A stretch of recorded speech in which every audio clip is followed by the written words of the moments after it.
Hi, and welcome to Bath Chat. Today we have the lovely Miss Kayla, very talented filmmaker. We met at Young Arts in January. It's almost been a full year since Young Arts! It's been a full year. So today we were talking about art because we just went to LACMA and being a young creator and being a young professional and all of those things that entails. So Kayla was on a very cool panel at VidCon this year. Women of YouTube. Yeah. I loved how they talked more about their process, and they did tackle issues of, prejudice and harassment, but there was like an announcement at the beginning of it. They're not going to tackle all of those issues of prejudice and harassment. They're going to focus on the art itself. Yeah. They're going to focus on their craft and the process, which is what you want to hear about at a panel. How did you first find your artistic voice or your obsession? Because you have many different artistic voices. When I was little, I did a lot of Shakespeare training, which is like home for me. And then when I was in middle school, I was very sad, and like I was able to get in this visual art class, and watercolor painting was just Why were you sad? Why aren't you sad in middle school? Middle school was very sad. There's like 3 instances in my life that I mark out as like, oh yeah, that's when I knew that I was supposed to be a writer. The first one is when I was like 8 and I walked in on my grandmother. She was watching like this Italian movie. This girl, the main character, who was like promised to the nunnery, like she was about to take her vows and stuff, but then she like fell in love with a man, and it was like it was the sex scene basically. Oh. And then that's what you walked in on. Yeah, I walked in on like sex scene. Yeah, foreign film. And then my grandmother, 80 years old, like devastated by lung cancers, she jumps up off the couch and goes, "No, she promised herself to God!" Fully immersed in it. And she was so immersed, like, right there. And like to be able to generate that sort of reaction was like, ooh, I wanna be able to do that. And the second time was like, I really liked this boy in my Shakespeare class, and I was like, well, if I write a bunch of poems and I become like a great writer, then like he'll have to like me. That's how it works. And then the third instant is like in my 8th grade English classroom, and like I asked the teacher, like, hey, if you're the head of the English department, then how come we haven't read like any books about girls in like 3 years? And he was like, well, I haven't found any that were like good and suitable for teaching in an English classroom. And I was like, I'm gonna sleep through your class for the rest of the year. Spite, love, and awe. When did you know that you wanted to be an artist and creator? Going back to the sad moments of middle school, I think we all go through phases of we feel just really awkward and insecure. We feel a lot of self-doubt. We feel like you see, there's that moment where you see beauty in everything else around you and everyone around you except for yourself. Like you appreciate the small details and quirks of your friends, and you wonder if you have the same kind of beautiful quirks in yourself. And I was always an avid doodler, so I loved science. I was a good student, but I was always doodling. And during science class, I'd be doing these little cell doodles, and my teacher looked over my shoulder and saw what I was drawing, and he's like, how about you paint a biology mural on the wall of my classroom? And I thought that was so cool because I would be painting after class, and then I would get, some people would come up and be like, what's that? And it was just a spark of conversation, or some people would want to join in and paint with me, and it was just a way of making friends and making something that's beautiful that makes other people smile. I would listen to songs on the radio and because you do everything. I don't do everything. You do everything. I don't do everything. You are a visual artist. You edit and like direct and write, and you code. HTML was like the jam when you're in like 6th, 5th, 4th grade. I forget, but I mean, everyone has that story of starting out on Neopets or GeoCities. Coding resources weren't as available online, especially to like kids. My mom had this coupon for a kids' college class, and I would go around and finish my assignments and then help other adults. And I was like wearing this like pink sweatpants and this like big oversized t-shirt, and I'd be helping these adult college students with their code. Yeah, I loved music too, and just improvising on the piano, and it felt like the piano was just a voice, because for me it was really awkward just to talk to people back then and order pizza and look at the waitress in the eye and say, I want chocolate milk. And yeah, those things were really difficult, so music helped with expression. What instrument do you think in? Could you play like 80? I used to write music that was really based in story arcs. Mm-hmm. And now I write music that's more based in phrases. Like I start in phrases and repetition. Maybe I think in zither. I like think in zither because you could play the zither in so many different ways. You could like be really like flowy with it, or you could do really percussive things with the zither. I don't know. That's kind of a cop-out, to be honest. I don't think that's a cop-out at all. I didn't even know what a zither was until, like, you brought it out at a show. How do you navigate professional spaces? I started out reaching out via email Mm-hmm. to, say, professors. That was, like, the first level of taking initiative, was I would reach out to professors and be like, can I shadow your class? Trying to put yourself out there to try to learn something and gain something. And so that gave me more confidence to start making friendships with people as people, Mm-hmm. and not thinking about formalities and boundaries between people, like really looking at people all as humans. Mm-hmm. And then I started with filmmaking. I would make little science films about chemistry or biology, and then I would discover that there are video contests or film festivals online. I would be Googling for these Mm-hmm. opportunities. And I found these competitions. I just started sending out videos. Yeah. And stuff. Just send things out because you just don't know what you have to That's lose. such good advice, especially when you're like still trying to create stuff, is just look up prompts for literary magazines, like from like a writing perspective. Just look up prompts and like submission guidelines and stuff, and even if you don't end up submitting to those publications, like you still, boom, new poem. But now I learned about what networking is. Networking. I mean, I just try in general in my life to be more friendly and sincere because I'm like a very angry person. So just bringing that sort of like sincerity and attempts at kindness like into professional settings is very important. I think it's always really important to be respectful and kind and never come with intentions. I think, that's arrogance. amazing. Arrogance is so bad. Like you have to stay humble. You have to stay humble and also just walk into a room not expecting for anything. Don't expect anything. We met because I you was were sitting right in front of you me at the screening. And you were sleeping. And I was like...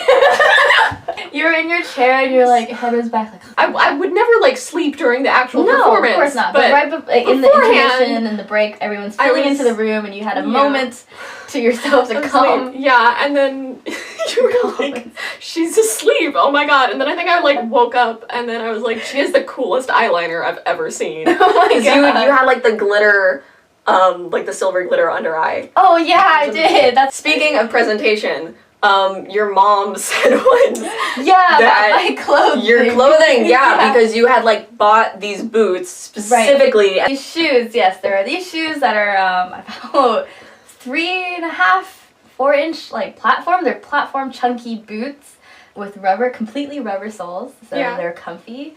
The lift on them is not too high. It's just, just a little platform and chunky. And I love wearing them because I feel like I could just stomp around in them. And also be kind of and like you're tall and you can see people eye to eye. Tall, and I wear the shoes and it's like a pulse of electricity. I'm like, I'm ready to go. Yeah, and it's like the ritual of like, okay, I'm putting on like these shoes, so like I'm getting into that mode. Like I remember the sense memory from the last time I put on these shoes, and that's so important. When you're like an artist, you need like these rituals to return to. What like do you have to do before like a poetry reading? And I'm like, well, I grew up like learning how to put on stage makeup and stuff, but I could go away with all of that as long as I had like red lipstick and perfume. Perfume like for myself to get in the mode, and then red lipstick so that like my mouth is emphasized and people can see like what I'm saying from the back row. That's so interesting to see. I never remembered that detail of like you wear the red lipstick so that people could see. That really makes sense. Tell the story of your military jacket. I love that jacket. Thank you. Iconic. So it was like a month before I really like dove into the poetry world and like started competing and stuff, and I found this jacket, this like little military sweater. It was $15 because one of the buttons was loose, and it was marked down from like $70. That's I was like, I have to buy this and wear it forever. And like, did you know at that moment that you were gonna wear it that much? No, I didn't. But I wore There's no way. Right? Yeah. There's no way to know. Yeah, and I wore it to like the first big slam that I did, and then I wore it to all of the subsequent poetry shows that came after that, and then I've worn that thing everywhere. for like the last 4 years. That's and awesome. it's a part of it, and like it really feels like a uniform because it's like, Yeah. you know, military It stuff. has that like structure of a uniform, but also it's just It goes with a lot of stuff, a lot of outfits. It always looks good with my hair. yeah. And also just like, I don't know, I'm very insecure about my upper arms and shoulders. Does someone say something about it, or is it one of Yeah. those internal? I probably Insecurities. both. I'm so picky about like what I'll wear on stage also, because like you have to Yeah. think like about perspectives. Especially in Yeah. context, like, Yeah, you in know, are these context and, people like, how who you're aren't presented. familiar with Yeah. work? I try to dress like fairly modest on stage, and like having a nice sweater that covers my shoulders and elbows is definitely a part of that. I remember being in high school and being in the stage of putting on makeup at home and then washing it off and never wearing it outside, ever. And just never thinking that eyeliner was a thing for me, and just feeling really awkward about makeup. Now I'm really into color, at least now, because it's so easy. You just wear a color and then done. Love colors now, because before I used to wear all black, and I still wear dark colors, but Really? I haven't. No. I didn't notice. I just wear a black jumper every day of the Mhm. week. So having a color, little pop of color is a reminder that I am a fun human. What is your creative process like? My creative process is like, well, with music, sometimes I just sit at a piano and I improvise. Start with a phrase or a melody, and I record it into my phone, and I have all these different little snippets of songs and melodies in my phone, and then sometimes I rest on them for, I don't know, however long, and then they come together in some way. I've been experimenting more with collaborations in film and working with different artists. But for my personal films, I always love to do personal stories. Love to create a documentary that merges some of my design processes, like framing and cinematography. And I love kind of melding the old with the new.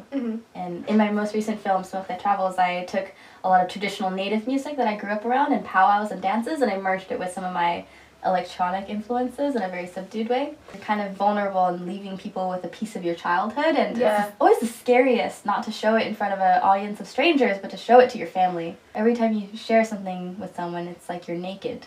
Yeah. You don't Do have you any get that stage feeling? makeup. Because I've been performing for like since I was 7, basically, on stage. So I don't really feel, I just kind of like I'm in space, more or less. And like I'm aware of what I'm doing and like the effect that it could have. I don't want to say that like, oh, I don't get stage fright because I'm such a professional, but I'm just like out of my body.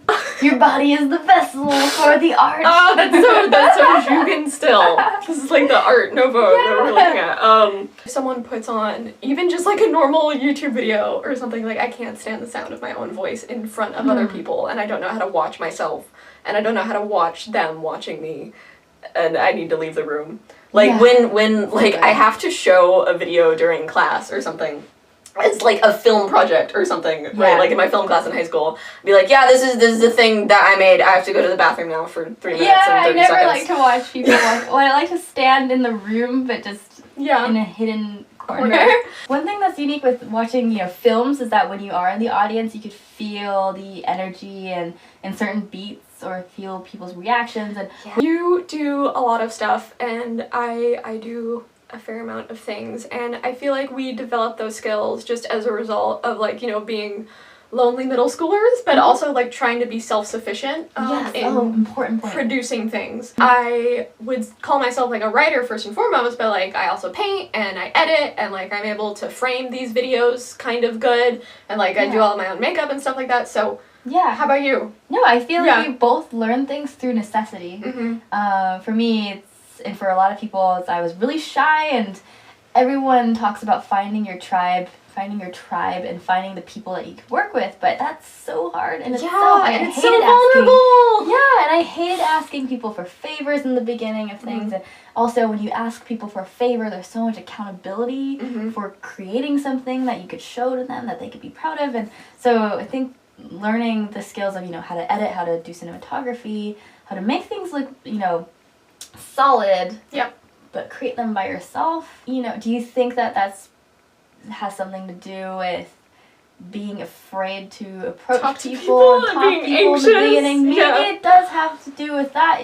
It definitely does. But now we have those skills, And we use them now to communicate with other people that we do collaborate with. Yeah. How do you know when like someone is good to collaborate with? I think that this is such an important thing too, is like you have to respect each other, like if nothing else. Hopefully you like each other and are friends. You're bringing in like, you know, very personal material and stories and stuff. Like any sort of art is personal because it's coming from you. So how do you know when someone is like cool to work with? You have to feel safe. Yeah. Yeah. You have to feel entirely safe. And if there's even one inkling that you know, you're like, what if this happens in the future? It's like you need to know that like you can talk to this person about all of like the wild dreams and like all of the concepts and theories and like resources and stuff that you want to work with without you worrying like, oh god, I hope they don't steal this. Stealing, yeah. Film itself is a collaborative art form. That's what I keep hearing over and over again.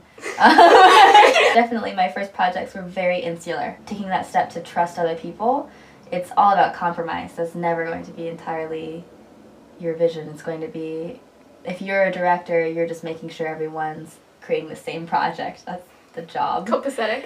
Learning how to give criticism while it's still being constructive and not negative and just tearing into someone, and then like learning how to take the criticism and like use it to grow. Yes, we are on Earth. Isn't that nuts? Perhaps in the future we may not be on Earth. That'd be cool. Be on Mars or another planet.